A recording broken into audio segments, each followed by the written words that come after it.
धन्यवाद कर्मचारी साथियों। राजस्थान सरकार निदेशालय पेंशन और पेंशन कल्याण विभाग की तरफ से एक महत्वपूर्ण आदेश जारी हुआ है और जिसका विषय है कि IFPMS पोर्टल है उसको बंद कर दिया गया है और इसके कारण से अभी जो भी सभी प्रकार के पेंशन प्रकरण है वो IFMS 3.0 पे निस्तारित किए जाने के संबंध में आदेश है। अब मैं आपको बता दूं ये पोर्टल है, इसको अगर ओपन करते हैं तो क्या मैसेज आ रहा है वो भी आपको बता देता हूँ। तो जैसे ही आप गूगल में सर्च करते हैं IFPMS यानी IFPMS 2.0 अगर सर्च करते हैं तो आपको इस तरीके से यहाँ मैं आपको बता दूँ, यहाँ से जैसे लॉगिन करेंगे तो इसको सर्च करते हैं तो आपके इस तरीके से IFPMS 2.0 ये है। अब इस पर जैसे ही आप क्लिक करेंगे तो एक पॉपअप मैसेज या इसके ऊपर मैसेज आ रहा है कि समस्त IFPMS 2.0 पेंशनर्स को सूचित किया जाता है कि IFMPS 2.0 लॉगिन समाप्त कर दिया गया है।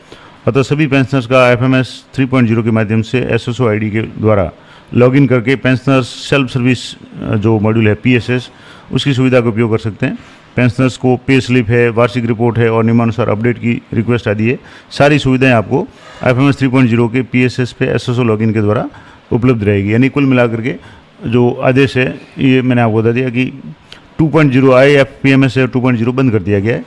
तो वर्तमान में पेंशन प्रकरण और संबंधित क्रियाकलाप जैसे पेंशन संबंधित पेंशन संशोधन कोई करवाना है, पेंशन संशोधन अगर नॉशनल करवाना है जैसे जुलाई में 30 जून को अगर रिटायर्ड हो रहे हैं तो 1 जुलाई का जो नॉशनल का इंक्रीमेंट वगैरह है वो अगर प्राप्त करना है, या जन्मतिथि निर्धारण करना है, जन्मतिथि में संशोधन करना है, अधिकृतियों में कोई भी है संशोधन करना है, या विधवा तलाकशुदा पुत्रियों के प्रकरण है री ऑथराइजेशन करना है आदि ऑफलाइन प्रसिद्ध किए जा रहे हैं।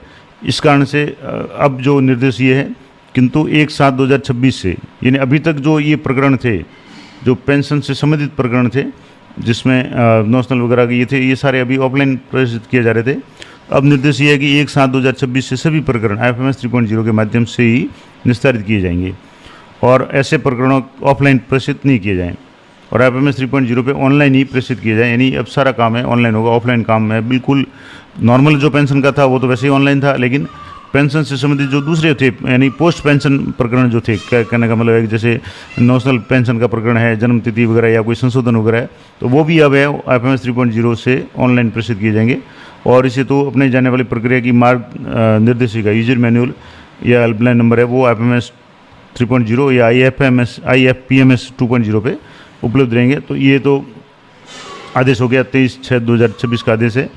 अब ये पूरा मैंने आपको बता दिया। अब इसमें थोड़ा सा मैं आपको एक एंड के रूप में बता दूं, ये तो मैंने पोर्टल पे बता दिया। पोर्टल पे जैसे आप लॉगिन करते हैं IFPMS 2.0 पे तो अब इस तरह का मैसेज आ रहा है, यानी अब यहाँ कुछ नहीं है, सारा जो है IFMS 3.0 पे शिफ्ट हो चुका है। अब मान लो इसका अगर आप चाहें तो थोड़ा सा मैं आपको इसके बारे में डिटेल में बता देता हूँ कि इसका यूजर मैनुअल है, इसमें अलग अलग ऑप्शंस हैं जैसे डिटेल्स अपडेशन ऑफ एम्प्लॉय, यानी किसी कर्मचारी की डिटेल को अपडेट करना चाहें तो कैसे करेंगे। अब जैसे या तो रिटायरमेंट से 180 दिन पहले प्रोसेस शुरू हो जाता है, 60 दिन, और prior to 60 days of date of retirement जो भी डिटेल्स है वो सारी एम्प्लॉय अपने स्तर से कर सकता है या रिक्वेस्ट है वो DDO को भेज सकता है। तो ये तो पूरा प्रोसेस है कि एम्प्लॉय सेल्फ सर्विस जो मॉड्यूल है, इस तरीके के जो मॉड्यूल है इसमें जाकर के ये काम कर सकते हैं, जिसमें आपके एक ऑप्शन आएगा पेंशन ESS। तो ये तो पेंशन से संबंधित जो भी प्रकरण वगैरह है जिसमें आपको फ़ोटो वगैरह ये सारा करना पड़ता है। अब पर्सनल डिटेल्स है आपको इस तरीके से जो भी है। अब पेंशन के बारे में जो नए प्रोसेस कैसे रहेंगे, यानी कोई पेंशनर है वो कैसे काम में लेगा, उसके लिए मैं आपको अलग से एक वीडियो बना दूंगा जिसमें आपको डिटेल में बता दूंगा कि पेंशन के बाद में के जो भी प्रकरण होंगे उसकी क्या प्रोसेस रहेगी, और अगर कोई लाइव केस आया तो मैं आपको पूरा वीडियो लाइव करके बता दूंगा। तो ये पूरी डिटेल मैंने आपको बता दी कि अभी जो पेंशन के संबंध जो भी प्रकरण है, पोस्ट पेंशन प्रकरण जिसमें जन्मतिथि संशोधन है या तलाकशुदा विधवा पुत्रियों का प्रकरण वगैरह है या ऐसा कुछ मामला है, तो वो सारे जो अभी तक ऑफलाइन थे वो 1/7/2026 यानी 1 जुलाई से सारे प्रकरण हैं IFMS 3.0 पे ऑनलाइन प्रेषित किए जाएंगे। तो किसी तरह का ऑफलाइन प्रकरण है वो स्वीकार्य नहीं होगा, ये जरूर आप ध्यान रखें। तो ये पूरी जानकारी मैंने आपको बता दी। जानकारी अच्छी लगे तो वीडियो को लाइक करें, शेयर करें। मिलते हैं नेक्स्ट वीडियो में, तब तक जय हिंद, जय भारत।